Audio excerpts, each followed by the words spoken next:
Hello আমার প্রিয় বাংলা প্রেমী বন্ধুরা, বাংলাভাষী বন্ধুরা। দীর্ঘ 15 বছর ধরে যে নারীটি বাংলার সৌন্দর্যকে সাজিয়েছিল, বাংলার ভারসমূহকে ধরে রেখেছিল, সেই নারীটি মায়ের রূপে, মায়ের মতন বাংলার সমস্ত বাঙালি জাত ধর্ম নির্বিশেষে সকলকে যেই পরিমাণে ভালোবাসা দিয়ে, স্নেহ দিয়ে, সকলের সুখে দুঃখে সহযোগী হয়ে আমাদের মাথার উপরে মায়ের ন্যায় ছায়া দিয়েছিল, সেই নারীটি আজ আমাদের থেকে হারিয়ে গেল। বাংলাভাষী বড় চিন্তিত, বড় দুঃখিত, বড় কষ্টে, যন্ত্রণায় দিন কাটাচ্ছে। যেমনভাবে মা হারা সন্তানরা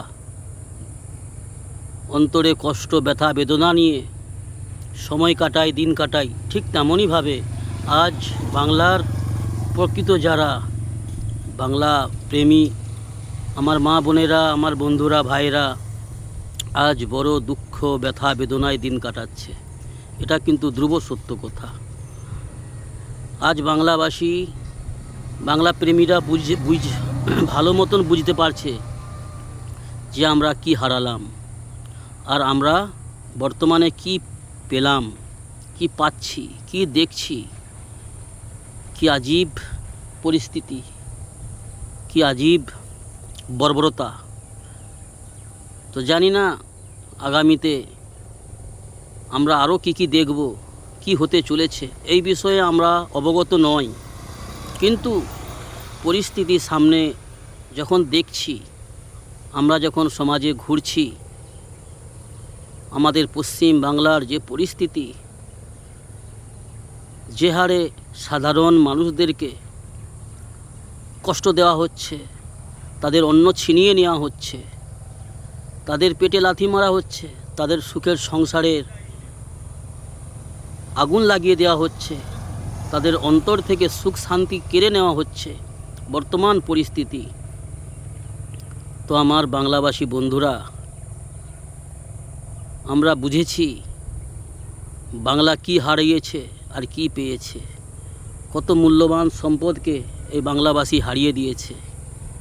মায়ের রূপে একটি নারী সকলের মাথার উপরে ছায়া হয়েছিল। আমি মেনেই নিলাম হয়তো কিছু ভুল ত্রুটি হয়েছে ওনার দ্বারাই। ভুল ত্রুটি তো আমরাও করি। এমন কোনো মানব সন্তান সমাজে আছে কি যে উচ্চস্বরে বলতে পারে যে আমার দ্বারাই কোনো ভুল ত্রুটি হয় না? সকলের দ্বারাই ভুল ত্রুটি হয়। ভুল ত্রুটি হবে না এমন মানুষ হতেই পারে না। ভুল ত্রুটি তো মানুষের দ্বারাতেই হয়। কিন্তু সামান্য ভুলের যে পরিমাণ শাস্তি দেওয়া হয়েছে ওনাকে, আজ বাংলা বড় কষ্টে আছে, বড় দুর্ভিক্ষে, বড় যন্ত্রণায়। বাংলা ভাষীর মুখে, সকলের মুখে, যারা প্রকৃতই বাংলা প্রেমী, বাংলা ভাষী, যারা প্রকৃতই ভারতবর্ষের নাগরিক, বাংলার নাগরিক, তারা সকলেই চাইছে মমতা তুমি ফিরে এসো। তোমার স্নেহতেই আমরা সুস্থ ছিলাম, তোমার ছায়াতলেই আমরা বাঙালি শান্তিতে ছিল, সুস্থ ছিল, সম্মানে ছিল। আজ বাংলাভাষীর সম্মান নিয়ে খেলা হচ্ছে, সম্পদ নিয়ে খেলা হচ্ছে, এবং বাংলাভাষীর সংসারের সুখ ছিনিয়ে নেওয়া হচ্ছে। তো বাংলাভাষী বড় কষ্টে, বড় দুশ্চিন্তায় রয়েছে। আগামীতে কি হতে চলেছে এটা আমাদের জানা নেই, কিন্তু আমরা সকলেই নিজ নিজ স্রষ্টার কাছে, অর্থাৎ আমরা যারা আমাদের স্রষ্টা যাকে আমরা মানি, সকলের স্রষ্টা একজনই, কিন্তু আমরা হয়তো বিভিন্ন রূপে, বিভিন্ন নামে আমরা জানি, মানি। কিন্তু সকলেই আমরা সেই স্রষ্টার কাছে, সেই সৃষ্টিকর্তা, মহান সমগ্র জগতের স্রষ্টা মহান আল্লাহ, তেনার কাছে আমরা আশ্রয় কামনা করি, শান্তি কামনা করি। এটাই আমাদের আজকের দিনে একটাই বিকল্প রাস্তা, এছাড়া কোনো রাস্তা আমাদের নজরে আসছে না। আজ আমাদের ভারতবর্ষের পরিস্থিতি বড় ভয়ানক, আমাদের বাংলার পরিস্থিতি ভয়ানক, এবং ভারতবর্ষের প্রত্যেকটা নাগরিক বড় দুশ্চিন্তায়, বড় দুর্ভিক্ষে রয়েছে, বড় চিন্তাযুক্ত রয়েছে। জানি না আগামীতে আমরা আরও কত কি হারাতে চলেছি। তবে এটা বাস্তব, অনেক কিছু হারানোর পরে অতি সত্বর ভালো কিছু আমরা পেতে চলেছি, পাবো। এই বিশ্বাস, এই চিন্তা চেতনা নিয়ে সেই মহান স্রষ্টার অনুগ্রহে তেনার কাছে আমরা আশাবাদী, তেনার উপরেই আমরা আশাবাদী যে আগামীতে অবশ্যই মঙ্গল কিছু হবে, ভালো কিছু হবে। আমাদের আগামী প্রজন্ম নিশ্চয়ই ভালো কিছু পাবে। আমরা সকলেই জানি জীবনটা হচ্ছে যুদ্ধ। আমাদের বাবা দাদারা চলে গেছে, আমরা বর্তমান রয়েছি, আমাদের ভবিষ্যতে যারা আসবে সকলের জীবনেই সুখ দুঃখ নিয়েই জীবন অতিবাহিত আমরা করে থাকি। তো যে বর্বরতা, যে ভয়ানক পরিস্থিতি, যে দুশ্চিন্তা আজকের দিনে আমরা উপভোগ করছি, চোখে দেখছি, কানে শুনছি, এর পরিণতি হিসাবে, এর ফলাফল হিসেবে অবশ্যই আমরা এই আশাবাদী সেই মহান স্রষ্টার কাছে যে আমরা আগামীতে হয়তো অনেক ভালো কিছু, ভালো দিন দেখতে পাবো।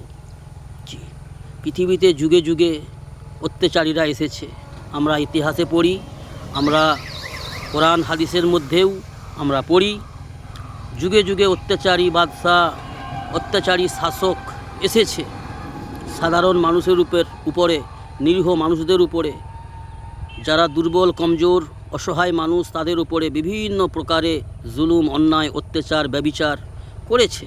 কিন্তু সে সমস্ত জালিমরা, সে সমস্ত অন্যায়কারী বাদশারা দুনিয়া থেকে বিদায় নিয়ে চলে গেছে। কিন্তু এই ধরতি, এই জমিন তেমনভাবেই রয়েছে। আমার করে কত সম্পদ, অট্টালিকার মালিক, অর্থ সম্পদের লোভীরা অর্থ সম্পদ বানিয়ে রাজত্ব করে, বাদশাহিত্ব করে সাধারণ মানুষের উপর জুলুম, অন্যায়, ব্যভিচার, অত্যাচার করে তারা দুনিয়া থেকে বিদায় নিয়ে চলে গেছে, তারা নিঃস্ব হয়ে গেছে। তো মরতে তো সকলকেই হবে বন্ধু, অত্যাচারীরাও মরবে, জালিমরাও মরবে, আর সাধারণ ভালো মানুষরাও মরবে। কিন্তু সম্মানের মৃত্যু, সফলতা পেয়ে যাওয়া, সমাজে সম্মান পাওয়া, এটাই হচ্ছে বড় বিষয়। তো যুগে যুগে যারা ভালো মানুষ চলে গেছে, যারা সুকর্ম করে গেছে, সমাজের জন্য কাজ করেছে, সমাজকে সুন্দর গঠন করার চেষ্টা করেছে এবং সমাজের জন্য সুব্যবস্থা করেছে, সমাজে মানুষকে সম্মান দিয়েছে, ভালোবেসেছে, তাদেরও আমরা ইতিহাস পড়ি। তাদের যখন আমরা নাম উচ্চারণ করি মুখে, আমরা সম্মানের সঙ্গে উচ্চারণ করি। কিন্তু যে সমস্ত কুলঙ্গার, কুকর্মীয় ব্যক্তি যারা দুনিয়া থেকে বিদায় নিয়ে চলে গেছে, তাদের নাম যখন আমরা মুখে উচ্চারণ করি, ঘৃণার সহিত থুতু নিক্ষেপ করি, এমন ব্যক্তি দুনিয়া থেকে অনেক বিদায় নিয়ে চলে গেছে। আজও এমন ব্যক্তি সমাজে রয়েছে যারা আজও অন্যায়, অবিচার, ব্যভিচার, অত্যাচার করতেছে। তো এদেরও নামে এমন একদিন আসবে আগামীতে, আমাদের আগামী প্রজন্ম এদের নামে নাক তুলবে, ঘৃণা করবে, থুতু নিক্ষেপ করবে। সেহেতু আমরা একটা ভালো মানুষ হয়ে বাঁচতে চাই, সমাজ কল্যাণী হয়ে বাঁচতে চাই,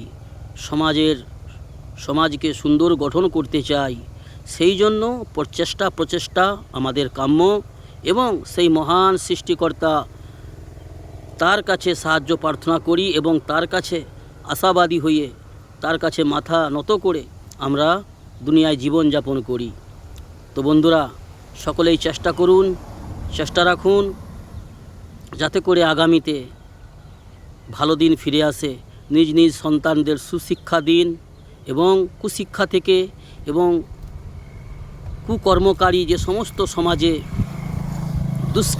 দুষ্কৃতীরা রয়েছে তাদের থেকে নিজেদের সন্তানাদিকে, নিজেদের ফ্যামিলি মেম্বার্সকে বিরত রাখুন। সুস্থ থাকুন, ভালো থাকুন। আল্লাহ হাফিজ দোস্ত।